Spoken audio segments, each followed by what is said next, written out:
Hello everyone, ಎಲ್ಲರಿಗೂ ನಮಸ್ಕಾರ. ವಿಜಯೀ ಭವ ನಮ್ಮ ಈ ಹೊಸ ಲೆಕ್ಚರ್ ಸೀರೀಸ್ ಅಲ್ಲಿ ನಾವು ಪ್ರತಿಯೊಂದು ಲಾ ಸ್ಟೂಡೆಂಟ್ ನ important examinations, that is judiciary, clot, entrance exam, UG, PG etcetera ಎಲ್ಲಾ ರೀತಿ ಎಕ್ಸಾಮ್ಸ್ ಗೆ ಇಂಪಾರ್ಟೆಂಟ್ ಆಗುವಂತ ಲಾ ರಿಲೇಟೆಡ್ ಇಂಪಾರ್ಟೆಂಟ್ ಟಾಪಿಕ್ಸ್ ಅನ್ನ ನಾವು ಡಿಸ್ಕಸ್ ಮಾಡ್ತಿದೀವಿ. ಸೊ ಪ್ರತಿಯೊಂದು ಸಬ್ಜೆಕ್ಟ್ ನ ಇಂಪಾರ್ಟೆಂಟ್ ಆಸ್ಪೆಕ್ಟ್ ಇದನ್ನ ನಾವು ಸ್ಕಿಪ್ ಮಾಡೋ ಹಾಗೆ ಇಲ್ಲ ಅನ್ನುವಂಥದ್ದು ಅಂಡ್ ಎಲ್ಲಾ ಎಕ್ಸಾಮ್ಸ್ಗೂ ಇಂಪಾರ್ಟೆಂಟ್ ಆಗುವಂಥದ್ದು ಈ ಒಂದು ಟಾಪಿಕ್ಸ್ ಅನ್ನ ನಾವು ವಿಜಯೀ ಭವ ಸೀರೀಸ್ ಅಲ್ಲಿ ಕವರ್ ಮಾಡ್ತಿರೋದು. ಈಗಾಗಲೇ ನಾನು ಕಾನ್ಸ್ಟಿಟ್ಯೂಷನ್ ನ ಒಂದಷ್ಟು ಟಾಪಿಕ್ಸ್ ಅನ್ನ ಕವರ್ ಮಾಡಿದ್ದೀನಿ. ನೀವು ನೋಡಿಲ್ಲ ಅನ್ನೋದಾದ್ರೆ ಪ್ರೀವಿಯಸ್ ವಿಡಿಯೋಸ್, ದಟ್ ಇಸ್ ವಿಜಯೀ ಭವ ಪ್ಲೇ ಲಿಸ್ಟ್ ನ ಲಿಂಕ್ ನಿಮ್ಗೆ ಡಿಸ್ಕ್ರಿಪ್ಷನ್ ಬಾಕ್ಸ್ ಅಲ್ಲಿ ಅಟ್ಯಾಚ್ ಮಾಡ್ತೀನಿ. ಹಾಗೆ ಐ ಬಟನ್ ಅಲ್ಲೂ ಸಹ ಇರುತ್ತೆ, ನೀವು ಅದನ್ನ ಚೆಕ್ ಮಾಡಬಹುದು.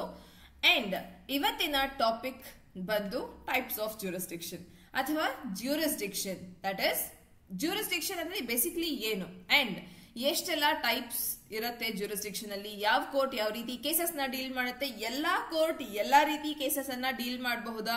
ಸೊ ಫಸ್ಟ್ ಅಂಡ್ ಫಾರ್ಮೋಸ್ಟ್ ಖಂಡಿತ ಇಲ್ಲ. ಸೊ ಕೋರ್ಟ್ ಯಾವ ಕೇಸ್ ನ ಡೀಲ್ ಮಾಡಬೇಕು ಅನ್ನೋದಕ್ಕೆ ನಮಗೆ ಜ್ಯೂರಿಸ್ಡಿಕ್ಷನ್ ಅನ್ನೋದು ಇಂಪಾರ್ಟೆಂಟ್ ಟಾಪಿಕ್ ಆಗುತ್ತೆ. either for your practice purpose or ನಿಮ್ಮ ಕಾಲೇಜ್ ನ ಒಂದು ಎಕ್ಸಾಮ್ಸ್ ಪರ್ಪಸ್ ಈ ಟಾಪಿಕ್ ಇಂಪಾರ್ಟೆಂಟ್.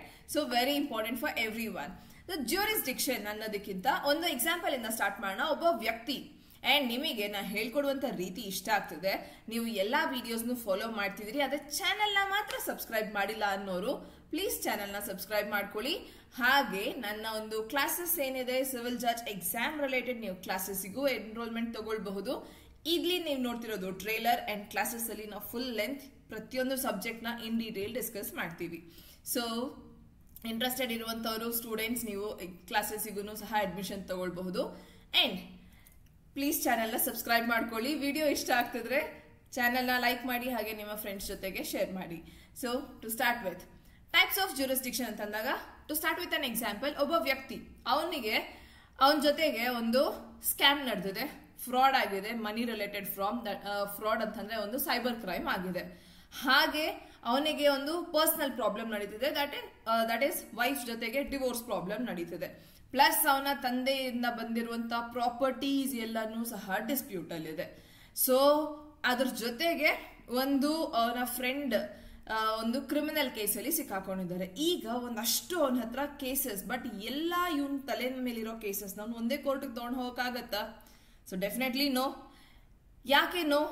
ಇದಿಷ್ಟೇ ಆನ್ಸರ್ ನಮಗೆ ಗೊತ್ತಿರೋದು. Definitely no. ಯಾಕೆ ಅಂತಂದ್ರೆ ಬಿಕಾಸ್ ಪ್ರತಿಯೊಂದು ಕೋರ್ಟ್, ಪ್ರತಿಯೊಂದು case different types of jurisdiction ಅನ್ನೋದೇನಿದೆ. ಸೊ ಎಲ್ಲಾ ಕೇಸಸ್ಸಿಗೆ ನಮಗೆ ಈ territorial, subject matter jurisdiction, original jurisdiction, appellate jurisdiction, pecuniary and advisory jurisdiction, ನಮಗೆ ಈ ರೀತಿ ಜ್ಯೂರಿಸ್ಡಿಕ್ಷನ್ ಅನ್ನ ಡಿವೈಡ್ ಮಾಡಿದೀವಿ. ಸೊ ಟು ಹೇಳ್ಬೇಕಂತಂದ್ರೆ ಈಗ ನಮಗೆ ಆ ವ್ಯಕ್ತಿಗೆ ಆಗಿರುವಂತ ಹಲವಾರು ಡಿಫ್ರೆಂಟ್ ಪ್ರಾಬ್ಲಮ್ಸ್ ಏನಿದೆ, ಅವನು ಎಲ್ಲಾ ಪ್ರಾಬ್ಲಮಿಗೆ ಸೆಪರೇಟ್ ಕೋರ್ಟ್ಸ್ ಅನ್ನೋದಿದೆ which will try those matters. So ಎಲ್ಲಾ ಕೋರ್ಟ್ ಆಲ್ರೆಡಿ ಓವರ್ ಬರ್ಡನ್ ಆಗಿದೆ ಅಂಡ್ ಎಲ್ಲಾ ಮ್ಯಾಟರ್ಸ್ ಒಂದೇ ರೀತಿ ಕೋರ್ಟ್ ಹೋದ್ರೆ ಇನ್ನಷ್ಟು ಓವರ್ ಬರ್ಡನ್ ಆಗುತ್ತೆ. ಸೊ ಹಾಗಾಗಿ ನಮಗೆ ಜ್ಯೂರಿಸ್ಡಿಕ್ಷನ್ ವೈಸ್ ನಾವು ಕೇಸಸ್ ಅನ್ನ ತಗೊಳ್ತೀವಿ. ಸೊ ಜ್ಯೂರಿಸ್ಡಿಕ್ಷನ್ ಅಂತ ಅಂದಾಗ first thing is clear that ಎಲ್ಲಾ ಕೋರ್ಟ್ಸ್ ಎಲ್ಲಾ ಕೇಸಸ್ ಅನ್ನಂತೂ ಹ್ಯಾಂಡಲ್ ಮಾಡೋದಿಲ್ಲ. ಜ್ಯೂರಿಸ್ಡಿಕ್ಷನ್ ಯಾಕೆ ಇಂಪಾರ್ಟೆಂಟ್? ಯಾಕಂದ್ರೆ ಆ ಸರಿಯಾದಂತ ಕೋರ್ಟ್ಗೆ ನೀವು ಕೇಸನ್ನ ಫೈಲ್ ಮಾಡಿದಾಗ ಆ ಸ್ಪೆಸಿಫಿಕ್ ಜಡ್ಜ್ ಆ ಕೇಸನ್ನ ಕೇಳಿ ನಿಮಗೆ ಜಡ್ಜ್ಮೆಂಟ್ ಅನ್ನ ಕೊಡ್ತಾರೆ. ಸೊ ಇಫ್ ಯು ರಿಮೆಂಬರ್, ಸರಿಯಾದಂತ ಜ್ಯೂರಿಸ್ಡಿಕ್ಷನ್ ಇಲ್ಲ ಅಂತಂದ್ರೆ ಸೂಟ್ ಇಸ್ ನಾಟ್ ಮೇಂಟೈನಬಲ್ ಅಂತ ಇನ್ನೊಂದು ಪಾರ್ಟಿ ಕಂಟೆಂಟ್ ಮಾಡುತ್ತೆ.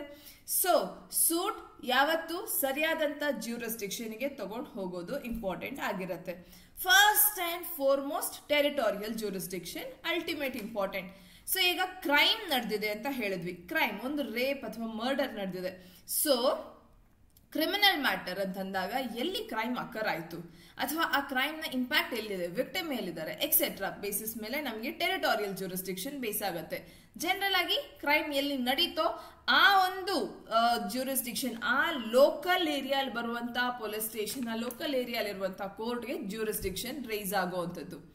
ಸೆಕೆಂಡ್, ಮದುವೆ related matrimonial dispute. So matrimonial dispute ಅಂತ ಅಂದಾಗ ಜ್ಯೂರಿಸ್ಡಿಕ್ಷನ್ ಎಲ್ಲಿಗೆ ಬರುತ್ತೆ? ಎಲ್ಲಿ ಮದುವೆ ಸಂಪನ್ನವಾಗಿತ್ತು, ಎಲ್ಲಿ ಆ ಒಂದು ಪಾರ್ಟೀಸ್ ರಿಸೈಡ್ ಆಗ್ತಿದ್ದಾರೆ, ಎಲ್ಲಿ ಡಿಫೆಂಡೆಂಟ್ ರಿಸೈಡ್ ಆಗ್ತಿದ್ದಾರೆ, ಅಲ್ಲಿಗೆ ನಮಗೆ ಮ್ಯಾಟ್ರಿಮೋನಿಯಲ್ ಕೇಸಸ್ ಅಂತ ಅಂದಾಗ ಜ್ಯೂರಿಸ್ಡಿಕ್ಷನ್ ಬರುತ್ತೆ. Civil cases property related dispute ಅಂತ ಬಂತು ಅಂತಂದಾಗ ಪ್ರಾಪರ್ಟಿ, ಇಮ್ಮೂವಬಲ್ ಪ್ರಾಪರ್ಟಿ, ಲ್ಯಾಂಡ್ ಎಲ್ಲಿ ಸಿಚುವೇಟ್ ಆಗಿದೆ ಅಲ್ಲಿಗೆ ಜ್ಯೂರಿಸ್ಡಿಕ್ಷನ್ ರೈಸ್ ಆಗತ್ತೆ. ಸೊ ಯಾವ ಕೋರ್ಟ್ ನ ಒಂದು ಲೋಕಲ್ ಲಿಮಿಟ್ಸ್ ಅಲ್ಲಿ ಆ ಪ್ರಾಪರ್ಟಿ ಫಾಲ್ ಆಗತ್ತೆ ಆ ಕೋರ್ಟ್ಗೆನೆ ನೀವು ಕೇಸನ್ನ ಫೈಲ್ ಮಾಡ್ಬೇಕಾಗತ್ತೆ. ದೋ ನೀವು ಬೆಂಗಳೂರಲ್ಲಿ ಇದೀರಿ ಬಟ್ ನಿಮ್ ಪ್ರಾಪರ್ಟಿ ಮಂಡ್ಯಲ್ಲಿದೆ ಅಂತಂದಾಗ ಆ ಪ್ರಾಪರ್ಟಿ ಕೇಸ್ ಮಂಡ್ಯ ಕೋರ್ಟ್ಗೆನೆ ಫೈಲ್ ಮಾಡ್ಬೇಕಾಗಿರತ್ತೆ. ಸೊ ಈ ರೀತಿ territorial jurisdiction, that is geographically ನಿಮ್ಮ ಕೇಸ್ ಎಲ್ಲಿಗೆ ಹೋಗ್ಬೇಕು ಅನ್ನೋದನ್ನ ಫಸ್ಟ್ ಡಿಸೈಡ್ ಮಾಡ್ತಿರೋಂಥದ್ದು. ಜಾಗ್ರಫಿಕಲಿ ಏರಿಯಾ, ಯಾವ ಏರಿಯಾಗೆ ನಿಮ್ ಕೇಸ್ ಹೋಗುತ್ತೆ, that is based on territorial jurisdiction. ಎಲ್ಲಿ ಕ್ರೈಮ್ ನಡೀತೋ ಅಲ್ಲಿಗೆ ಹೋಗ್ಬೇಕಾ. ಈಗ ಫಾರ್ ಎಕ್ಸಾಂಪಲ್ ಸೈಬರ್ ಕ್ರೈಮ್ ಇದೆ, ಒಬ್ಬ ವ್ಯಕ್ತಿ ನಮಗೆ ಚೆನ್ನೈಯಲ್ಲಿ ಕೂತಿದ್ದಾನೆ, ಅವನು ಬೆಂಗಳೂರಲ್ಲಿರುವಂತ ಒಂದು ಲ್ಯಾಪ್ಟಾಪ್ ಅನ್ನ ಹ್ಯಾಕ್ ಮಾಡಿದ್ದಾನೆ. ಸೊ ಈಗ ನಮಗೆ ಟೆರಿಟೋರಿಯಲ್ ಜ್ಯೂರಿಸ್ಡಿಕ್ಷನ್ ಚೆನ್ನೈಗೆ ರೇಸ್ ಆಗತ್ತಾ ಬೆಂಗಳೂರಿಗೆ ರೇಸ್ ಆಗತ್ತಾ ಅಂತಂದಾಗ you have to see victim ಎಲ್ಲಿದ್ದಾರೆ, ಇಂಪ್ಯಾಕ್ಟ್ ಎಲ್ಲಿ ಫೀಲ್ ಆಯ್ತು, ಅಂಡ್ ನಮಗೆ ಈ ಒಂದು ಕೇಸಲ್ಲಿ ಕ್ರೈಮ್ ನಡೆದಂತ ಜಾಗ, ವಿಕ್ಟಿಮ್ ಎಲ್ಲಿದ್ದಾರೆ, ಇಂಪ್ಯಾಕ್ಟ್ ಎಲ್ಲಿ ಫೀಲ್ ಆಯ್ತು ಎಕ್ಸೆಟ್ರಾ. ಇದರ ಬೇಸಿಸ್ ಮೇಲೆ ನಾವು ಜ್ಯೂರಿಸ್ಡಿಕ್ಷನ್ ಅನ್ನ ಡಿಸೈಡ್ ಮಾಡುವಂಥದ್ದು. ಸೊ ಇದು ಟೆರಿಟೋರಿಯಲ್. ಬಟ್ ಒಂದು ಟೆರಿಟರಿ ಅಂತಂದಾಗ, ಒಂದು ಏರಿಯಾ ಅಂತಂದಾಗ ಸುಮಾರು ಕೋರ್ಟ್ಸ್ ಇರತ್ತಲ್ಲ, ಒಂದೇ ಏರಿಯಾನಲ್ಲಿ ಸುಮಾರು ಕೋರ್ಟ್ ಇದೆ. ಸೊ ಅವಾಗ ನಾವು ಅಲ್ಲಿರುವಂತ ಯಾವ ಏರಿಯಾಗೆ ಹೋಗ್ಬೇಕು ಗೊತ್ತಾಯ್ತು, ಆ ಏರಿಯಾಲಿರುವಂತ 4-5 ಕೋರ್ಟ್ ಅಲ್ಲಿ ನನ್ನ ಕೇಸ್ ಯಾವ ಕೋರ್ಟ್ಗೆ ಹೋಗ್ಬೇಕು ಅನ್ನೋದು ಹೇಗೆ ಗೊತ್ತಾಗುತ್ತೆ, that is decided by your subject matter jurisdiction. Subject matter jurisdiction ಅಂತ ಅಂದಾಗ, ಈಗ ಮ್ಯಾಟ್ರಿಮೋನಿಯಲ್ ಕೇಸ್, ನಂದು ಮದುವೆ ರಿಲೇಟೆಡ್ ಕೇಸ್ ಅಂತಂದಾಗ ನಾನು ಅದನ್ನ ಫ್ಯಾಮಿಲಿ ಕೋರ್ಟ್ಗೆ ತಗೊಂಡು ಹೋಗ್ಬೇಕು. ಸೊ ಸಬ್ಜೆಕ್ಟ್ ಮ್ಯಾಟರ್ ಬೇಸ್ ಅಲ್ಲಿ ನಮಗೆ ಕೋರ್ಟ್ಸ್ ಅಗೇನ್ ಡಿವೈಡ್ ಆಗಿದೆ. ಸೊ ಪ್ರಾಪರ್ಟಿ ರಿಲೇಟೆಡ್ ಅಥವಾ ಕಾಂಟ್ರಾಕ್ಟ್ ಬ್ರೀಚ್ ಆಗಿದೆ, ದೆನ್ ನಾನು ಸಿವಿಲ್ ಕೋರ್ಟ್ಗೆ ತಗೊಂಡು ಹೋಗ್ಬೇಕಾಗತ್ತೆ. ಅಥವಾ ಈಗ ರೇಪ್ ನಡೆದಿದೆ, ಮರ್ಡರ್ ನಡೆದಿದೆ, ಸೆಷನ್ಸ್ ಕೋರ್ಟ್ಗೆ ಹೋಗ್ಬೇಕಾಗತ್ತೆ. ಸೊ ಒಂದೇ ಏರಿಯಾಲಿರುವಂತಹ session court, district court, family court ಅಥವಾ IT ಟ್ರಿಬ್ಯುನಲ್ ಇದೆ, ಅಪೆಲೇಟ್ ಟ್ರಿಬ್ಯುನಲ್, ಅಲ್ಲಿಗೆ ಇನ್ಕಮ್ ಟ್ಯಾಕ್ಸಸ್ ನ ಕೇಸ್ ಹೋಗುತ್ತೆ. ಕನ್ಸ್ಯೂಮರ್ ಫೋರಂ ರಿಲೇಟೆಡ್ ಅಂತಂದಾಗ ಕನ್ಸ್ಯೂಮರ್ ರಿಡ್ರೆಸಲ್, ಕನ್ಸ್ಯೂಮರ್ ಕಂಪ್ಲೇಂಟ್ ಅಂತ ಬಂದಾಗ ನೀವು ಕನ್ಸ್ಯೂಮರ್ ಡಿಸ್ಪ್ಯೂಟ್ ರಿಡ್ರೆಸಲ್ಗೆ ಹೋಗ್ತೀರಿ, ಕನ್ಸ್ಯೂಮರ್ ಫೋರಮ್ಸ್ಗೆ ಹೋಗ್ತೀರಿ. ಸೊ ಈ ರೀತಿ ನಮಗೆ ಸ್ಪೆಸಿಫಿಕ್ ಆಗಿ ಇರುವಂತ ಟ್ರೈಬ್ಯುನಲ್ಸ್ ಆರ್ ಕೋರ್ಟ್ಸ್ ಏನ್ ಎಸ್ಟಾಬ್ಲಿಷ್ ಆಗಿದೆ ಅವು ಅದರ ಒಂದು ಸಬ್ಜೆಕ್ಟ್ ಮ್ಯಾಟರ್ ಏನು ಅನ್ನೋದ್ರ ಮೇಲೆ ಆ ಜ್ಯೂರಿಸ್ಡಿಕ್ಷನ್ ಡಿಸೈಡ್ ಆಗುತ್ತೆ. Clear? So subject matter jurisdiction is upon nature of the case. ಏನು ಕೇಸ್ ನ nature, family matter, adoption, divorce etcetera, then family court. ಈಗ ಅಡ್ಮಿನಿಸ್ಟ್ರೇಟಿವ್ ಟ್ರೈಬ್ಯುನಲ್ಸ್ ಕೂಡ ಸಹ ಇರುತ್ತೆ, ವೇರ್ ಸ್ಪೆಸಿಫಿಕ್ ಆಗಿ ಒಂದು ವರ್ಕರ್ ನ ಅವರ ಒಂದು ಪೆನ್ಷನ್ ರಿಲೇಟೆಡ್ ಆಗಿರಬಹುದು ಅಥವಾ ಸ್ಯಾಲರಿ ರಿಲೇಟೆಡ್ ಎಕ್ಸೆಟ್ರಾ ಅಂತಂದಾಗ ಸರ್ವಿಸ್ ಮ್ಯಾಟರ್ಸ್ ಅನ್ನ ಹ್ಯಾಂಡಲ್ ಮಾಡುವಂಥದ್ದು ಅಡ್ಮಿನಿಸ್ಟ್ರೇಟಿವ್ ಟ್ರೈಬ್ಯುನಲ್. ಈ ರೀತಿ ಒಂದ್ ಏರಿಯಾನಲ್ಲಿ ಹಲವಾರು ಕೋರ್ಟ್ಸ್ ಇದೆ ಅಂಡ್ ಯಾವ ಕೋರ್ಟ್ ನ ಸಬ್ಜೆಕ್ಟ್ ಮ್ಯಾಟರ್, ನಿಮ್ದೇನ್ ಸಬ್ಜೆಕ್ಟ್ ಮ್ಯಾಟರ್ ಇದೆ ಅನ್ನೋದ್ರ ಮೇಲೆ ಆ ಸ್ಪೆಸಿಫಿಕ್ ಕೋರ್ಟ್ಗೆ ನಿಮ್ಮ ಮ್ಯಾಟರ್ ಹೋಗುತ್ತೆ. So this is your subject matter jurisdiction. ಒಂದು ವಿಷಯ ಇಲ್ಲಿ clear, that is civil court ಅಲ್ಲಿ ಕ್ರಿಮಿನಲ್ ಮ್ಯಾಟರ್ ನಡೆಯಲ್ಲ, ಕ್ರಿಮಿನಲ್ ಕೋರ್ಟ್ ಅಲ್ಲಿ ಸಿವಿಲ್ ಮ್ಯಾಟರ್ ನಡೆಯಲ್ಲ. ಬಿಕಾಸ್ ಸಬ್ಜೆಕ್ಟ್ ಮ್ಯಾಟರ್ ವೇರಿ ಆಗ್ತದೆ. ನಿಮ್ಮ CPC ಅಲ್ಲಿ ನಾವು ಇದನ್ನ ನೋಡ್ತೀವಿ, ಪ್ಲೇಸ್ ಆಫ್ ಸೂಯಿಂಗ್ ಸ್ಪೆಸಿಫಿಕ್ ಆಗಿ ಸೆಕ್ಷನ್ 6, ಸೆಕ್ಷನ್ 9 ಅಂಡ್ 15 ಇಂದ ನಮಗೆ ಸ್ಟಾರ್ಟ್ ಆಗುತ್ತೆ. ಯಾವ ಕೋರ್ಟ್ಗೆ ಕಾಂಪಿಟೆನ್ಸಿ ಇದೆ, lowest grade competent to try. So ಇದನ್ನ ನಾನು ಇವಾಗ ನಿಮಗೆ ಅಪೆಲೇಟ್ ಹೇಳುವಾಗ ಹೇಳ್ತೀನಿ. Also suits to be instituted where subject matter situate. So ಒಂದು ರಿಕವರಿ ಆಫ್ ಇಮ್ಮೂವಬಲ್ ಪ್ರಾಪರ್ಟಿ ಅಂತ ಅಂದಾಗ ಎಲ್ಲಿ, partition of immovable property etcetera, ಇದು ನೀವು ಓದಬಹುದು ಸೆಕ್ಷನ್ಸ್. ಸೊ ಸ್ಪೆಸಿಫಿಕ್ ಆಗಿ ನಮಗೆ CPC ಅಲ್ಲಿ section 16 becomes very important. Exam ಅಲ್ಲಿ ಸುಮಾರು ಸತಿ ಕೇಳಿದ್ದಾರೆ, ಎಲ್ಲಿ ಇಮ್ಮೂವಬಲ್ ಪ್ರಾಪರ್ಟಿ ಇರುತ್ತೆ ಅದರ ಪಾರ್ಟಿಷನ್ ಆಗಿರ್ಬಹುದು ಎಕ್ಸೆಟ್ರಾ, ಅದೇ ಏರಿಯಾಗೆ ಇರುವಂತ ಸಿವಿಲ್ ಕೋರ್ಟ್ಗೆ ಹೋಗ್ಬೇಕಾಗಿರತ್ತೆ. Because subject matter and territory decide ಮಾಡಬೇಕು. Next original jurisdiction. So original ಅಂತ ಅಂದಾಗ ಈಗ ನಾವೇನ್ ನೋಡಿದ್ವಿ, ಲೋವೆಸ್ಟ್ ಕೋರ್ಟ್ಗೆನೆ ಕಾಂಪಿಟೆನ್ಸಿ ಇರೋದು. ಸೊ ಹಾಗಂತ ಒರಿಜಿನಲ್ ಜ್ಯೂರಿಸ್ಡಿಕ್ಷನ್ ಬರೀ ಲೋವೆಸ್ಟ್ ಕೋರ್ಟ್ಗೆ ರೈಸ್ ಆಗತ್ತಾ? ನೋ. ಒರಿಜಿನಲ್ ಜ್ಯೂರಿಸ್ಡಿಕ್ಷನ್ ಎಲ್ಲಾ ಕೋರ್ಟ್ಗೂ ತನ್ನದೇ ಆದಂತ ಬೇರೆ ಬೇರೆ ಆಸ್ಪೆಕ್ಟ್ಸ್ ಅಲ್ಲಿ ಒರಿಜಿನಲ್ ಜ್ಯೂರಿಸ್ಡಿಕ್ಷನ್ ಬರುತ್ತೆ. ಫಾರ್ ಎಕ್ಸಾಂಪಲ್ ಸುಪ್ರೀಂ ಕೋರ್ಟ್ಗೂ ಸಹ ತನ್ನದೇ ಆದಂತ ಒರಿಜಿನಲ್ ಜ್ಯೂರಿಸ್ಡಿಕ್ಷನ್ ಇದೆ. ಸುಪ್ರೀಂ ಕೋರ್ಟ್ಗೆ ಒರಿಜಿನಲ್ ಜ್ಯೂರಿಸ್ಡಿಕ್ಷನ್ ಇದೆ. ಕಾನ್ಸ್ಟಿಟ್ಯೂಷನ್ ನ ಇಂಟರ್ಪ್ರೆಟ್ ಮಾಡುವಂತಹ ಕೇಸಸ್ ಅಲ್ಲಿ ಸೆಂಟರ್ ಸ್ಟೇಟ್ ನ ಡಿಸ್ಪ್ಯೂಟ್ ಅನ್ನ ರಿಸಾಲ್ವ್ ಮಾಡೋದಿಕ್ಕೆ ಹಾಗೆ ನಮ್ಮ ಪ್ರೆಸಿಡೆಂಟ್ ವೈಸ್ ಪ್ರೆಸಿಡೆಂಟ್ ರಿಲೇಟೆಡ್ ಒಂದು ಎಲೆಕ್ಷನ್ ಡಿಸ್ಪ್ಯೂಟ್ ರೇಸ್ ಆದಾಗ ಕೂಡ ಸುಪ್ರೀಂ ಕೋರ್ಟ್ ಹತ್ರ ಒರಿಜಿನಲ್ ಜ್ಯೂರಿಸ್ಡಿಕ್ಷನ್ ಬರುತ್ತೆ. Also Ritz that is article 32 ಅಲ್ಲಿ ನಿಮ್ಮ ಫಂಡಮೆಂಟಲ್ ರೈಟ್ ವೈಲೇಟ್ ಆಗಿದೆ ಅಂತ ಅಂದಾಗ ಸುಪ್ರೀಂ ಕೋರ್ಟ್ಗೆ ಒರಿಜಿನಲ್ ಜ್ಯೂರಿಸ್ಡಿಕ್ಷನ್ ರೇಸ್ ಆಗ್ತದೆ. ಅಂಡ್ ನಿಮ್ಮ ಒಂದು ಫಂಡಮೆಂಟಲ್ ರೈಟ್ಸ್ ನ ರಿಸ್ಟೋರ್ ಬ್ಯಾಕ್ ಮಾಡ್ಕೊಡೋದಕ್ಕೆ ಇದರ ಬಗ್ಗೆ ನಾ ಆಲ್ರೆಡಿ ಸ್ಪೆಸಿಫಿಕ್ ಆಗಿ ರಿಟ್ ಜ್ಯೂರಿಸ್ಡಿಕ್ಷನ್ ಅಥವಾ ರಿಟ್ಸ್ ಬಗ್ಗೆ ವಿಡಿಯೋನ ಮಾಡಿದ್ದೀನಿ. ಇದೇ ನಮ್ಮ ವಿಜಯ್ ಭವ ಲೆಕ್ಚರ್ ಸೀರೀಸ್ ಅಲ್ಲಿ. ನಿಮಗೆ ಲಿಂಕ್ ಏನು ಪ್ಲೇ ಲಿಸ್ಟ್ ನ ಲಿಂಕ್ ಇದೆ ವಿಜಯ್ ಭವ, ಅದರಲ್ಲಿ ನೀವು ಚೆಕ್ ಮಾಡಬಹುದು. ಅಂಡ್ ವಿಡಿಯೋಸ್ ನಿಮ್ಗೆ ಇಷ್ಟ ಆಗ್ತದೆ ಅನ್ನೋದಾದ್ರೆ please do subscribe the channel. ಕೆಳಗಡೆ ಸಬ್ಸ್ಕ್ರೈಬ್ ಅಂತ ಬಟನ್ ಇರುತ್ತೆ, ಸಬ್ಸ್ಕ್ರೈಬ್ ಮಾಡ್ಕೊಳ್ಳಿ. ಆಲ್ಸೋ ಎಷ್ಟು ತರಹದ ರಿಟ್ಸ್ ಇದೆ? Habeas corpus, mandamus, certiorari, quo warranto and prohibition, 5 ತರಹದ ರಿಟ್ಸ್. ಇದೇ ರೀತಿ ರಿಟ್ ಜ್ಯೂರಿಸ್ಡಿಕ್ಷನ್ ಅಥವಾ ರಿಟ್ಸ್ ಗೆ ಇರುವಂತ ಒರಿಜಿನಲ್ ಜ್ಯೂರಿಸ್ಡಿಕ್ಷನ್ ಕಾನ್ಸ್ಟಿಟ್ಯೂಷನ್ ಅಲ್ಲಿ ಆರ್ಟಿಕಲ್ 32 ನಮಗೆ ಸುಪ್ರೀಂ ಕೋರ್ಟ್ ಗೆ ಕೊಡ್ತಿದೆ. And at the same time article 226 high court ಗೆ ಒರಿಜಿನಲ್ ಜ್ಯೂರಿಸ್ಡಿಕ್ಷನ್ ಕೊಡುತ್ತೆ. ನಿಮ್ಮ ಈ ಫಂಡಮೆಂಟಲ್ ರೈಟ್ಸ್ ಅನ್ನ ಪ್ರೊಟೆಕ್ಟ್ ಮಾಡೋದಕ್ಕೆ ರಿಟ್ಸ್ ಒರಿಜಿನಲ್ ಜ್ಯೂರಿಸ್ಡಿಕ್ಷನ್ ಹೈಕೋರ್ಟ್ ಹತ್ರ ಇದೆ. ಆಲ್ಸೋ ಹೈಕೋರ್ಟ್ ಗೆ ಒರಿಜಿನಲ್ ಜ್ಯೂರಿಸ್ಡಿಕ್ಷನ್ ಬರುತ್ತೆ MLA ಅಥವಾ ಎಲೆಕ್ಷನ್ಸ್ ರಿಲೇಟೆಡ್ ಡಿಸ್ಪ್ಯೂಟ್ಸ್ ಅನ್ನ ರೇಸ್ ಮಾಡಿದಾಗ. ಸೊ ಇದು ನಮಗೆ ಒರಿಜಿನಲ್ ಜ್ಯೂರಿಸ್ಡಿಕ್ಷನ್. ಬೇಸಿಕ್ಲಿ ಒರಿಜಿನಲ್ ಅಂತ ಅಂದಾಗ ಆ ಕೋರ್ಟ್ ಹತ್ರ ಕಂಪ್ಲೀಟ್ ರೈಟ್ಸ್ ಇದೆ. ಆ ಕೇಸ್ ನ ರಿಲೇಟೆಡ್ ಫ್ಯಾಕ್ಟ್ಸ್ ಅಂಡ್ ಎವಿಡೆನ್ಸಸ್ ಅನ್ನ ಅಪ್ರಿಶಿಯೇಟ್ ಮಾಡೋದಕ್ಕೆ, ಕಂಪ್ಲೀಟ್ ಕೇಸ್ ಅನ್ನ ಹ್ಯಾಂಡಲ್ ಮಾಡುವಂತದ್ದು. ಫಸ್ಟ್ ಟೈಮ್ ಯಾವ ಕೋರ್ಟ್ ಗೆ ನೀವು ತಗೊಂಡು ಹೋಗ್ತೀರಿ case, that is original jurisdiction. And article section 15 of CPC ಪ್ರಕಾರ ಲೋವೆಸ್ಟ್ ಕೋರ್ಟ್ ಇಂದಾನೆ ಸ್ಟಾರ್ಟ್ ಆಗುತ್ತೆ. ಬಟ್ ಹಾಗಂತ ಲೋವೆಸ್ಟ್ ಕೋರ್ಟ್ ಗೆನೆ ಒರಿಜಿನಲ್ ಜ್ಯೂರಿಸ್ಡಿಕ್ಷನ್ ಇದೆ ಅಂತ ಅಲ್ಲ. ಬೇಸ್ಡ್ ಅಪಾನ್ ಸಬ್ಜೆಕ್ಟ್ ಮ್ಯಾಟರ್ಸ್ ಅಥವಾ ಬೇಸ್ಡ್ ಅಪಾನ್ ಈಗ ನಾ ಹೇಳ್ದಂತದ್ದು ಸುಪ್ರೀಂ ಕೋರ್ಟ್ ಹಾಗೂ ಹೈಕೋರ್ಟ್ ಗೆ ಕೂಡ ಸಹ ಒರಿಜಿನಲ್ ಜ್ಯೂರಿಸ್ಡಿಕ್ಷನ್ ರೇಸ್ ಆಗುತ್ತೆ. Then appellate jurisdiction. ಈಗ ಒರಿಜಿನಲ್ ಜ್ಯೂರಿಸ್ಡಿಕ್ಷನ್ ತಗೊಂಡ್ ಹೋದ್ವಿ, ಅಲ್ಲಿ ಕೇಸ್ ನ ಏನೊಂದು ಹಿಯರಿಂಗ್ ಬಂದಿದೆ. If the party is unsatisfied then ಅದನ್ನ ನಾವು ಅಪೀಲ್ಗೆ ತಗೊಂಡು ಹೋಗ್ಬೇಕು ಅಂತ ಇದ್ದೀವಿ ಅಂತಂದಾಗ, ಅಪೀಲ್ ಅಂತಂದ್ರೆ ಅದಕ್ಕಿಂತ ಮೇಲಿನ ಕೋರ್ಟ್ಗೆ ನಾವು ಈದರ್ ಕರೆಕ್ಷನ್ಗೆ ಅಥವಾ ನಾವು ರಿವ್ಯೂಗೆ ಚಾಲೆಂಜ್ ಮಾಡುವಂತದ್ದು. That is appellate jurisdiction. Appellate jurisdiction ಎಲ್ಲಾ ಹೈಯರ್ ಅಥವಾ ಅಪ್ಪರ್ ಕೋರ್ಟ್ಸ್ಗೆ ಇದ್ದೇ ಇರುತ್ತೆ.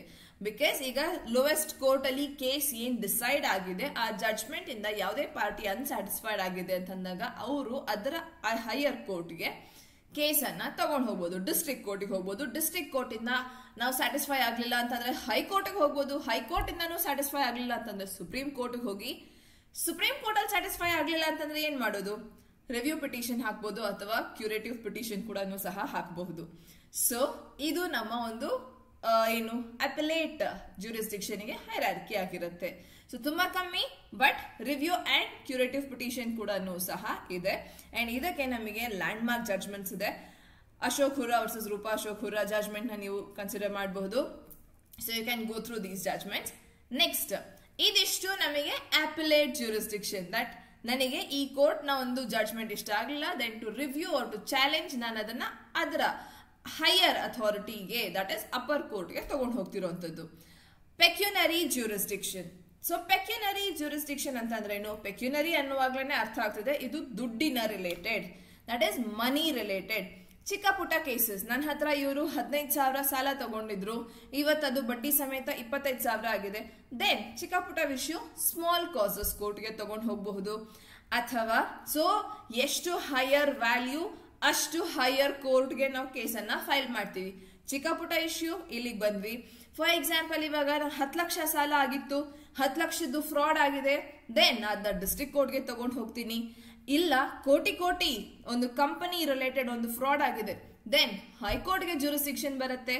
ಅದೇ ಸುಪ್ರೀಂ ಕೋರ್ಟ್ ಅಂತ ಅಂದಾಗ ಜ್ಯೂರಿಸ್ಡಿಕ್ಷನ್ ಪೆಕ್ಯುನರಿ ಯಾವುದೇ ಲಿಮಿಟ್ ಇಲ್ಲ. ಸುಪ್ರೀಂ ಕೋರ್ಟ್ ಯಾವ ಒಂದು ಅಮೌಂಟ್ ನ ಕೇಸನ್ನ ಬೇಕಾದ್ರೂ ಸಹ ಕನ್ಸಿಡರ್ ಮಾಡಬಹುದು ಅಪಾನ್ SLP ಆರ್. ಸೊ ಇದರಲ್ಲಿ ನಮಗೆ ಸುಪ್ರೀಂ ಕೋರ್ಟ್ಗೆ ಯಾವುದೇ ಲಿಮಿಟ್ ಇರೋದಿಲ್ಲ. This is our pecuniary jurisdiction. Next final advisory jurisdiction. Article 143 ನಿಮ್ಗೆ ಗೊತ್ತಿರುತ್ತೆ.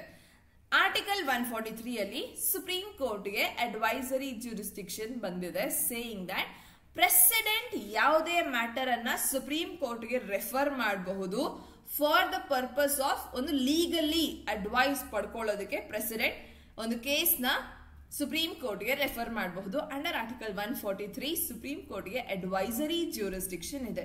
That is supreme court advise ಮಾಡುತ್ತೆ ಪ್ರೆಸಿಡೆಂಟ್ಗೆ ಈ ಕೇಸಲ್ಲಿ ನೀವು ಈ ತರ ಮಾಡಬಹುದು ಅಂತ. ಬಟ್ ಒಂದೇನಂತಂದ್ರೆ ಈ ಅಡ್ವೈಸ್ ಪ್ರೆಸಿಡೆಂಟ್ ಮೇಲೆ ಬೈಂಡಿಂಗ್ ಇರೋದಿಲ್ಲ. ಪ್ರೆಸಿಡೆಂಟ್ ಆ ಅಡ್ವೈಸ್ ತಕ್ಕಂತೆ ನಡ್ಕೋಬೇಕಂತ ಇಲ್ಲ. ಅಡ್ವೈಸ್ ತಗೊಳ್ಬಹುದು ಅನ್ನೋದು ಅಂಡ್ ಸುಪ್ರೀಂ ಕೋರ್ಟ್ ಅಡ್ವೈಸ್ ಕೊಡಬಹುದು ಅನ್ನೋದಷ್ಟೇ ಹೇಳಿದೀವಿ ಬಿಟ್ರೆ ಪ್ರೆಸಿಡೆಂಟ್ ಅದೇ ಅಡ್ವೈಸ್ ತಕ್ಕಂತೆ ನಡಿಬೇಕು ಅಂತ ಇಲ್ಲ. That advice is not binding on president. President ಬೇಕಿದ್ರೆ ಅವ್ರಿಗೆ ಇಷ್ಟ ಬಂದಿದ್ದು ಬೇರೆನೇನಾದ್ರೂ ಮಾಡ್ಕೋಬಹುದು. ಬಟ್ ಲೀಗಲ್ ಅಡ್ವೈಸ್ ಅಂತ ಬೇಕಿದ್ದಾಗ ನಾವು ಸುಪ್ರೀಂ ಕೋರ್ಟ್ಗೆ ಅಪ್ರೋಚ್ ಮಾಡಬಹುದು. That is the president would approach.